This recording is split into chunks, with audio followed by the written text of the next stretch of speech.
One of the things we do at Redefined Horizons is we help people manage risk in real estate. That's part of our mission statement, part of our elevator pitch. We've got another video about that, about the elevator pitch. But I wanted to do a video that explained what we mean by risk in real estate. Investment in real estate is very risky. Land development is very risky, especially in a place like California where it's highly regulated. And so part of what we do is we try and help people understand and mitigate those risks when they're dealing with real estate. And I would say several times a year I probably get a call from somebody that has inherited property or bought some property, and they're not a professional real estate developer, and they call me to get help to develop their real estate. Or I'll get a friend or a family member or an acquaintance that calls me with a real estate investment opportunity. And here's what I usually tell those people. I tell them, you do not want to do land development or real estate investment. It is not a hobby. It is way more dangerous than day trading stocks. And it takes decades of experience and work in the real estate industry to even attempt real estate development. And I feel bad because I think a lot of people buy into this kind of get rich quick theory that's out there. You know, if you go to the bookstore, there's all kinds of books about how to make it rich in real estate, and it's actually a very hard thing to do. And I tell people, just sell the property, give it to a professional developer, somebody that knows what they're doing. Because even professional developers lose their shorts and struggle sometimes to get things built, especially in a place like California. So if you are going to be in this business, if you're going to be in the real estate business, and it doesn't matter if you're an investor, if you're a developer, if you're a broker, real estate agent, if you're a lender, if you're a title professional, if you're a surveyor, you need to understand risk in real estate because you're going to be helping your clients manage that risk. And certainly as a land surveyor, there will be times when you'll be taking on that risk yourself, taking on a portion of that risk through the work that you do. So let's real quickly go through the 5 main types of real estate risk that I will help you deal with as a land surveyor and a land planner and a land title professional. Now I will, before we jump into those 5, I will mention there are some types of risks that I'm not going to help you with. So this isn't a comprehensive list. I'll give you an example. If you've got hazardous waste buried on your property, that is not my area of expertise. I'm probably not going to be able to help you with that. If you have burrowing owls, endangered burrowing owls on your property, which is a real thing that we have in Stockton, I'm probably not going to be able to help you with that. You're going to need to hire an environmental firm that specializes in that type of thing. If you've got unstable soils or you're building on a fault line, I can't help you with that. That's something that you're going to need to hire a good geotechnical engineer for. So I can help you find the right people for those kind of problems, but this list that I'm going to get you, these 5 things, are things that I can help you with. Okay, so there are other things, other risks in real estate investment. The physical condition of a building is another example. I don't typically deal with that. We tell you to hire a good property inspector.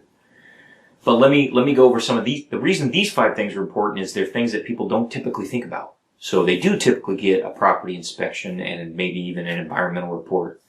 But they're not always looking at these other types of problems. So let me go over the 5. Here they are. 1. Boundary risk. Boundary surveying risk. And that basically has to do with this question. Where is the boundary of the property on the ground? In other words, where does it relate?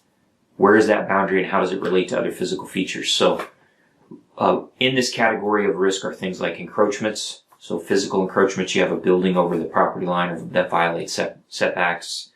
I would include in this category if you have an easement, access easement that doesn't cover the physical road.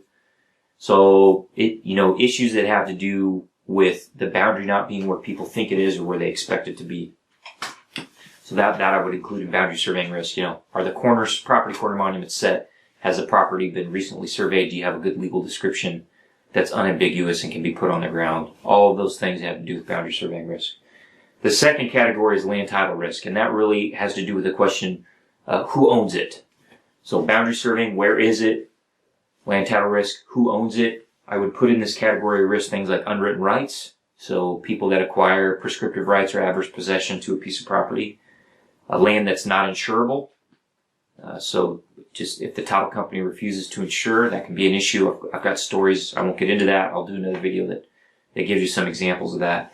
And then even if you can get it insured, it might not be marketable, so you might not be able to sell it depending on the title problems that are involved. So any kind of situation where another party could come in and make a claim against the property when they're not the record owner, those are things that basically fall into the category of land title risk.